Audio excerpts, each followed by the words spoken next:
possível imaginar um mundo sem a existência de Deus?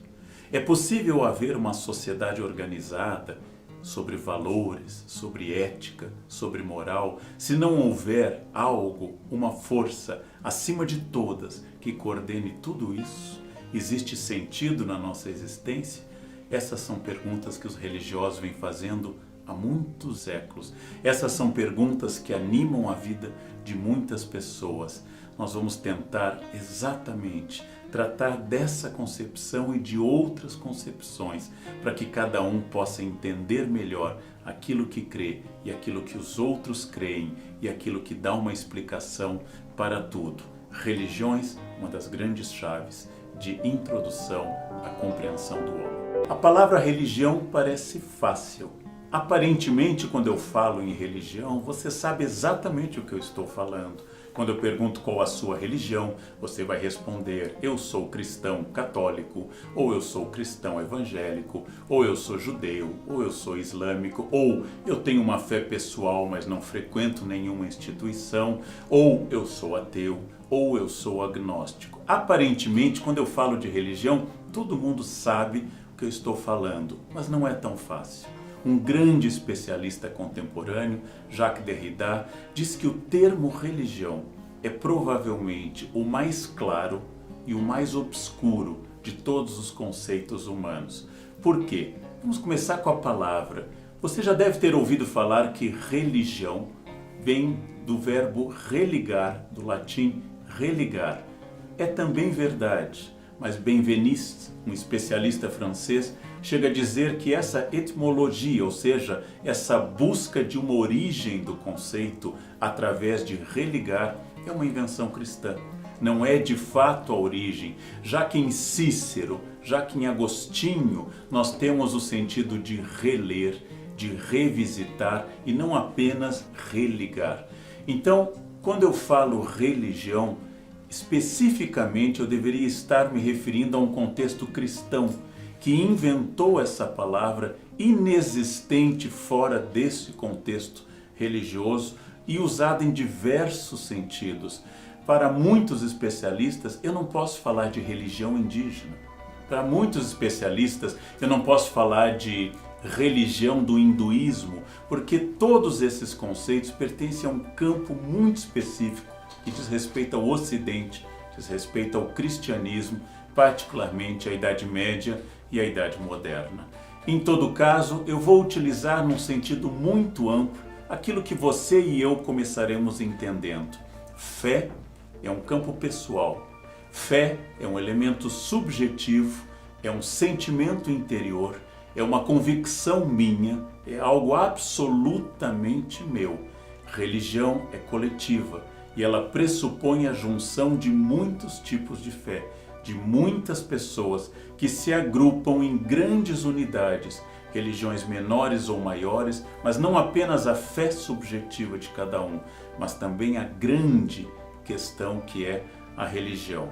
Então, quando eu falo de convicção pessoal, eu estou falando de um campo interno, muito difícil de ser demonstrado. É aquela pessoa que diz, com um sentimento de total veracidade para o seu mundo: eu sinto dentro de mim que existe um Deus, eu sinto dentro de mim que existem forças superiores a mim e, em geral, eu sinto que essas forças me protegem, que essas forças dão destino e que há uma vida após a morte. Isso já é um grande recorte para a ideia de fé.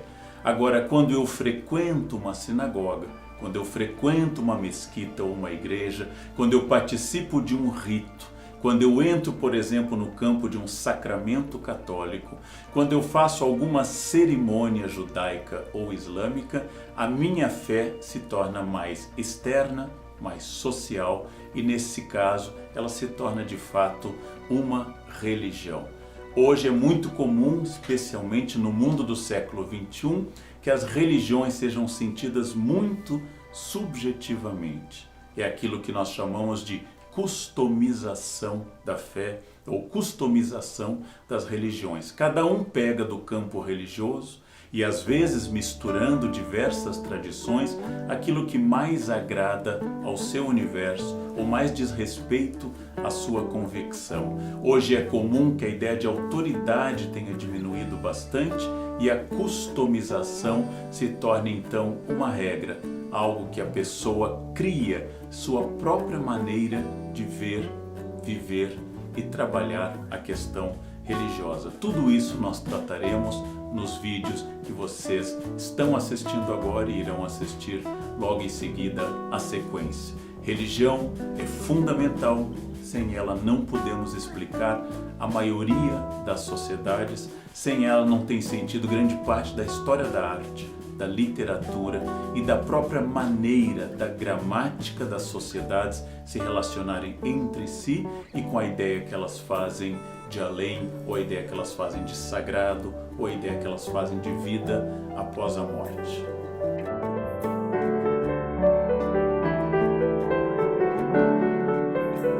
Existem duas maneiras para entender a questão do enfoque da análise religiosa. A primeira maneira diz respeito a pegar conceitos como oração, prece, ou rituais, ou tipos de sacrifício, e tentar fazer um recorte amplo que una, por exemplo, o sacrifício no jejum judaico, o sacrifício no jejum islâmico, o sacrifício no jejum cristão. E através do termo sacrifício de jejum, eu vou aproximar as religiões do ponto de vista conceitual. Então, um xamã da Sibéria, um líder religioso na Sibéria, ele exerce uma função religiosa, um pajé de uma sociedade tupi brasileira exerce uma função religiosa, um jesuíta italiano do século XVI exerce uma função religiosa. Quando eu aproximo pelo conceito, quando eu aproximo esses grandes recortes que eu vejo, que são percebidos como fenômenos externos, este enfoque nós chamamos fenomenologia, um termo que veio da filosofia para a questão religiosa. O exemplo mais comum de enfoque fenomenológico é o exemplo de Mircea Eliade, um especialista em religiões, uma certa injustiça porque ele trabalhou muito a história das religiões, porém ele trabalhou com essa ideia também geral de pegar o homem religioso, esse homo religioso, esse homem que está em diversas formas presente em diversas religiões.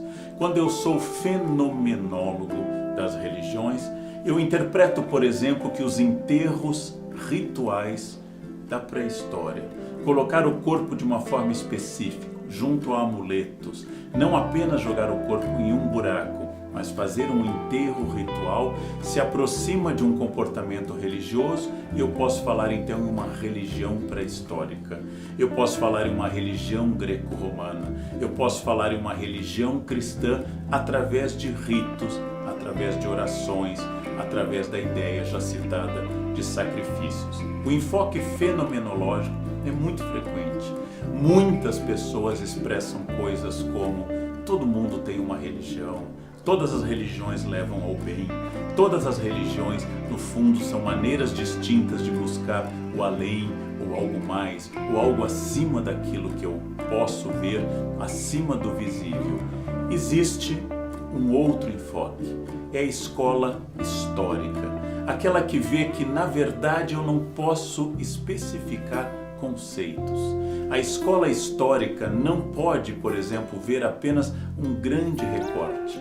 Ela vai dizer que sim, existe uma oração no judaísmo, sim, existe uma oração no catolicismo, mas fora a palavra oração, o que sente um judeu especificamente, o que expressa um católico especificamente ao fazer sua oração é completamente diferente um do outro.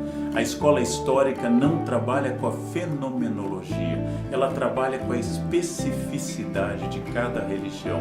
Não apenas a especificidade da religião em si, mas ao longo do seu disseminar geográfico e ao longo do seu disseminar histórico, ou seja, ao longo do seu espaço e do seu tempo. Cada religião é diferente das outras e é diferente dentro dela.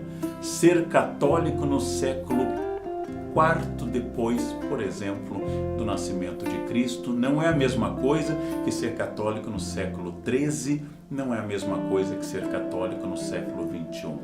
Ser católico no sul da Espanha durante uma Sexta-feira Santa não é a mesma coisa que ser católico, por exemplo, nos Estados Unidos contemporâneos.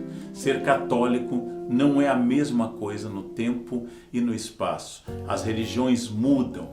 A ideia de limbo, que foi tão trabalhada ao longo da Idade Média moderna, foi declarada como uma ideia que provavelmente não existe recentemente pelo Papa. Ou seja, as religiões mudam, mudam no tempo, mudam no espaço. As religiões nascem, crescem e morrem. E aí você, claro, vai ficar pensando, mas uma religião morre? Religiões muito antigas. Religiões que duraram mais de 3.000 anos, como a religião egípcia, que duraram mais do que o cristianismo e o islamismo atuais, desapareceram por completo. Ninguém mais cultua Osíris, ninguém mais cultua Ra. Não há mais mumificação no sentido de acreditar em uma outra vida que precisa preservar a matéria desta. E muitas religiões indígenas, as religiões da Mesoamérica, que cultuavam Quetzalcoatl, por exemplo, Huitzilopochtli e outros deuses como Tlaloc, também não existem mais. Então as religiões também podem morrer. Claro que você vai pensar, mas o meu Deus é eterno, o meu Deus é para sempre. Talvez assim tivessem pensado também os egípcios, talvez assim também tivessem pensado os sacerdotes mexicanos do século XV, por exemplo. Em todo caso, o enfoque do historiador não é um enfoque para dizer que uma religião é viva ou morta, mas entender o processo que transforma, torna única, dá características, faz crescer, faz expandir e assume as diversas formas que cada religião toma no nosso mundo ou no passado em relação ao momento presente. Religião é um termo muito complexo, como nós estamos vendo, e apenas para fins didáticos. Apenas porque eu preciso criar um conceito, como eu crio o Renascimento, como eu crio o Barroco, como eu crio esses conceitos gerais que na prática são difíceis de serem vistos de forma específica, eu vou tratar de um conjunto, um grande grupo de rituais, de crenças, de textos ou não textos sagrados, e este campo didático existe. Eu posso pensar, por exemplo, didaticamente em religiões monoteístas, aquelas que concebem a existência de um único Deus, criador de tudo, em geral onipotente, onisciente e onipresente. Eu posso pensar em religiões dualistas, eu posso pensar em religiões animistas, aquelas que fundem o sagrado na natureza, dissolvem Deus ou a ideia religiosa nas árvores, nas plantas e assim por diante. E posso, por fim, pensar igualmente em religiões que nem chegam à categoria que nós entenderíamos por religião, constitui um outro campo de pensamento, como o budismo, por exemplo, que não trabalha com a ideia de um Deus onipotente que dê sentido a tudo, ou com a ideia de uma alma, ou com a ideia de uma eternidade de um Deus e de uma alma e de um único sentido, de única meta. Cristianismo em geral, judaísmo, islamismo são exemplos de religiões monoteístas. O zoroastrismo persa é um exemplo de religião dualista. As religiões animistas, as mais antigas do planeta Terra, existem ainda entre povos aborígenes, por exemplo, da Austrália. Existem em grandes grupos. Essas religiões animistas são uma classificação nossa, etnocêntrica, ou seja, baseada na Europa, que entende que existe uma religião mais sofisticada, que cria uma teologia, e uma mais próxima da magia, que seria o animismo, o que não é verdade. Cada grupo percebe de uma forma, nenhum grupo é melhor ou pior do que os outros. E por fim, como eu já citei, quase todas as expressões budistas não trabalham com a ideia de um único Deus, Criador, sentido, início, meio e fim de tudo. Não é apenas a ideia de Deus que muda de uma religião para outra, é a própria ideia de demônio, que pode ser monodemonismo, uma única entidade do mal, polidemonismo, ou seja, muitos demônios, em religiões como a católica, especialmente na Idade Média e moderna. O demônio era visto como um inimigo de Deus, alguém que testava e tentava destruir a obra divina. No livro de Jó, de tradição judaica, o demônio tem outro sentido. Lá ele é uma espécie de tentador, mas que não funciona contra a obra de Deus, mas funciona como alguém que vai testar a convicção e a fé das pessoas, como ele testa de Jó, e Deus tem que autorizar que isso ocorra. Em religiões dualistas, a força do mal pode ser autônoma e igualmente dona de poder. Nada é igual em todas as religiões, nada é igual dentro das próprias religiões, nada é igual nas maneiras pelas quais as pessoas lidam com a ideia da religião. Em todo caso, se nós descermos caso a caso, nós vamos descobrir que cada pessoa tem uma determinada concepção de Deus. Cada pessoa tem uma determinada concepção da função de Deus. E cada pessoa tem uma concepção, mesmo pertencendo a um grupo religioso, de que o seu Deus, as suas entidades, as suas forças sobre-humanas, ou a única força poderosa, se ela conceber um Deus totalmente monoteísta, funciona de uma maneira muito especial para ela. Eu falei de concepções de Deus, falei de concepções de demônio. Podemos pensar em Deus como única fonte de poder. Podemos pensar em Deus como fonte de poder, mas que eu posso pedir o auxílio de santos, por exemplo, como no catolicismo. Podemos pensar em oração pelos mortos, como fazem, por exemplo, os católicos. Podemos pensar em outras expressões cristãs nas quais não se reza pelos mortos, porque a ideia de Deus ser influenciado no julgamento é uma ideia estranha ou é uma ideia absurda, já que Deus não é um juiz que possa ser influenciado. Todos os ritos, todas as formas de conceber religião são totalmente distintas umas das outras. E é claro, quando eu trabalho com etnocentrismo, quando eu trabalho centrado na minha convicção de que eu sou a verdade, eu vou considerar a minha ideia correta e todas as outras ideias erradas, ou todas as outras ideias desviadas da única, que é a minha.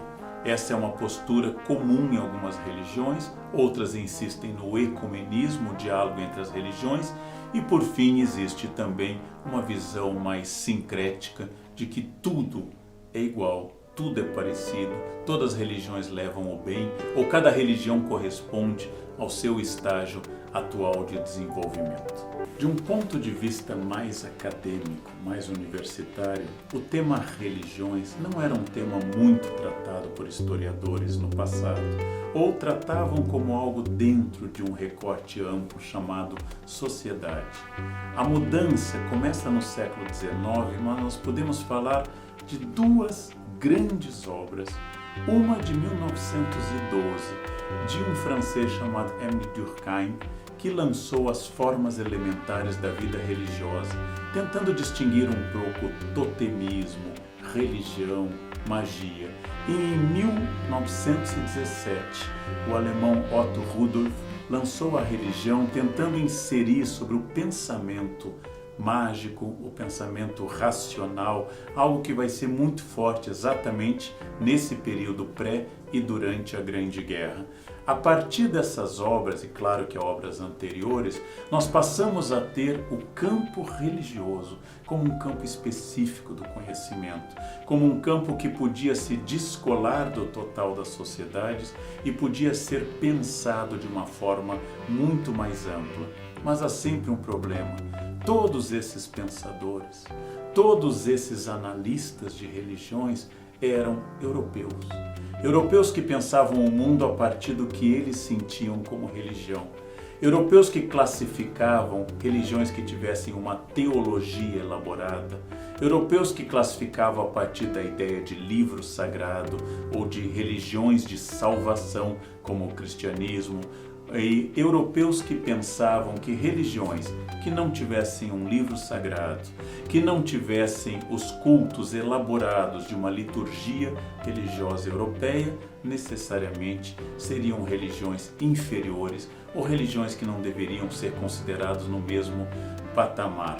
Nós somos muito marcados por essa ideia até hoje, tentando distinguir o que é sempre complicado, apesar dos esforços de antropólogos e historiadores, sobre o que vem a ser especificamente magia e especificamente o que é religião e como as pessoas sentem que algo seja mágico ou como as pessoas sentem que algo seja religioso. Em que momento termina uma teologia, algo que vai além da física, uma metafísica? Em que momento termina uma ideia mais ou menos elaborada e teórica e começa uma prática centrada apenas em objetos mágicos? É muito difícil separar. Quase todas as religiões, por exemplo, apresentam símbolos. Os símbolos são desenhos, prédios, imagens, locais de culto, coisas com as quais você identifica aquela religião, que se tornam metáforas, que se tornam metonímias daquela religião.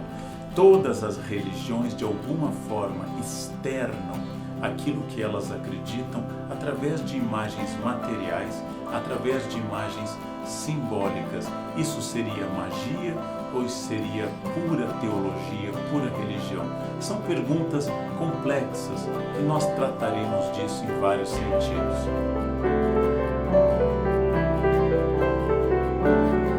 Vamos dar um exemplo muito claro de análise religiosa a partir de um texto que provavelmente você conhece, que provavelmente todos conhecem, porque é um dos textos fundantes da cultura ocidental, que é a Bíblia. Vou pegar o Gênesis, o primeiro livro da Bíblia cristã e da Bíblia judaica, ou seja, da Torá e do conjunto de livros Bíblia para os cristãos, que narra a criação do mundo. No Gênesis, esse primeiro livro, palavra de origem grega, Bereshit em hebraico, narra a origem. E lá lemos o seguinte: no princípio, Deus criou o céu e a terra. A terra estava deserta e vazia. As trevas cobriam o abismo e o Espírito de Deus pairava sobre as águas. Deus disse: faça-se a luz. E a luz se fez. Deus viu que a luz era boa. Deus separou a luz das trevas. A luz Deus chamou dia, e as trevas chamou noite. Houve uma tarde e uma manhã, o primeiro dia. Nesse texto bastante conhecido, peguei aqui a tradução da CNBB, poderia ter pego outras traduções, nosso objetivo não é a análise da tradução, mas de uma questão religiosa. Em primeiro lugar, em uma religião monoteísta, na qual Deus é onipotente, não há oposição à sua criação. Deus diz: faça-se a luz, e a luz surge, a luz aparece. Deus tem o poder de criar do nada e seu poder não encontra nenhuma oposição. Isso é comum às religiões? Não. Na religião grega, nas religiões indígenas da América, por exemplo, há várias tentativas de criar o homem, há várias tentativas de refazer o homem. Existem choques entre os deuses na Grécia, entre Zeus e o seu pai, como seu pai entrou em choque também com o seu avô. Nessas religiões não existe um Deus onipotente que pré-exista tudo e que faça do seu poder algo que não pode ser barrado ou contestado. Quando eu leio essa narrativa que é tão cara à nossa tradição ocidental, eu estou inserindo no texto ou retirando do texto uma determinada concepção de Deus. Deus pré-existe a tudo. Deus é anterior à matéria. Deus é anterior ao tempo, Deus é anterior ao espaço e Deus diz: faça-se a luz. E a pura vontade de Deus e a pura palavra de Deus cria essa luz. Se nós pegarmos outras narrativas, como o Popol Vuh dos Maias ou a Teogonia de Hesíodo na Grécia, nós vemos uma narrativa completamente diferente, uma concepção de Deus completamente diferente, de uma criação que não tem nenhuma relação com essa, mas guarda em comum com essa uma ideia genética, uma ideia de gênese, ou seja, de origem, de onde eu vim, para onde eu vou, qual o sentido disso. A preocupação das religiões monoteístas é inserir todas as coisas em uma determinada ordem, em uma determinada lógica religiosa que explica de onde eu, Leandro, vim, de onde cada um que me escuta veio, para onde vamos, qual o sentido da existência, quem criou tudo. Tudo isso faz muito sentido desde que você compartilhe essa ideia de religião monoteísta. Não faz sentido para outras religiões, não faz sentido para outras expressões religiosas. É exatamente a religião com a qual nós estamos acostumados. Um único Deus, Criador, onipotente, que tudo produz e não encontra nenhuma oposição. É esse texto sagrado que molda nossa maneira de ver a religião, de conceber Deus e de limitar a nossa ideia a essa concepção que é distinta de todas as outras concepções. Religião se torna assim uma caminhada através de fontes como essa, de práticas históricas que vão produzindo uma gramática de ver o mundo, de inserir o homem na história, de organizar valores, bem e mal, eventualmente pecado, eventualmente outras ideias que vão produzindo uma determinada conformação que eu vou achando cada vez mais natural e estranho quem não tem a mesma conformação, a mesma gramática ou a mesma crença que eu tenho. Tudo isso faz parte de um campo amplo, bastante variado e por vezes contraditório das chamadas religiões. Pegando o exemplo do Gênesis, comum a tantas religiões monoteístas, nós podemos ver que cada texto expressa uma concepção de Deus, uma concepção sobre a origem do mundo, uma determinada concepção de tempo.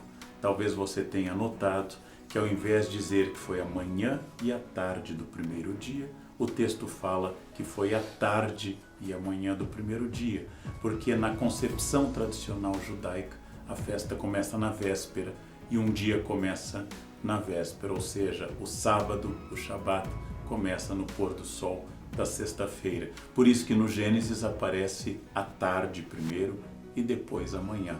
Todas essas concepções, todas essas maneiras de encarar o sagrado, elas constituem a identidade própria de cada religião, que de tanto repetir no nosso meio, de tanto fazer disso inclusive nossa sociabilidade, nós tendemos a ver como total ou uma única coisa correta. Essa é uma característica cultural de muitas religiões monoteístas. Eu posso ter religiões onde você estabeleça uma determinada negociação com Deus. Por exemplo, Abraão negocia diretamente com Deus quando fala para não destruir Sodoma e que vai negociando o número de pessoas justas que deveria existir em Sodoma para que ela não fosse destruída. Moisés negocia com Deus também. Jesus negocia com Deus Pai, dizendo: afasta de mim esse cálice. Católicos, de outro jeito, fazem promessas, fazem novenas, fazem sacrifícios como abster-se de uma carne, abster-se de um prazer para negociar. Há religiões onde essa negociação é mais forte, há religiões onde essa negociação existe de uma forma mais fraca. Cada uma expressa uma determinada concepção do mundo. Para o historiador, essas questões são muito importantes, porque marcam exatamente a historicidade, a especificidade, a maneira de conceber o sagrado e como isso acontece em cada concepção religiosa. Por isso que as religiões são uma fonte indispensável para eu estudar sociedades. Não haveria nenhuma maneira de eu pensar a cultura, por exemplo, da Europa, se eu não levasse em conta as concepções religiosas que construíram catedrais, que transformaram as pedras em obras de arte, que pintaram imagens, que produziram textos como a Divina Comédia, as Confissões de Santo Agostinho e que produziram inclusive gestos históricos e de violência como a Inquisição.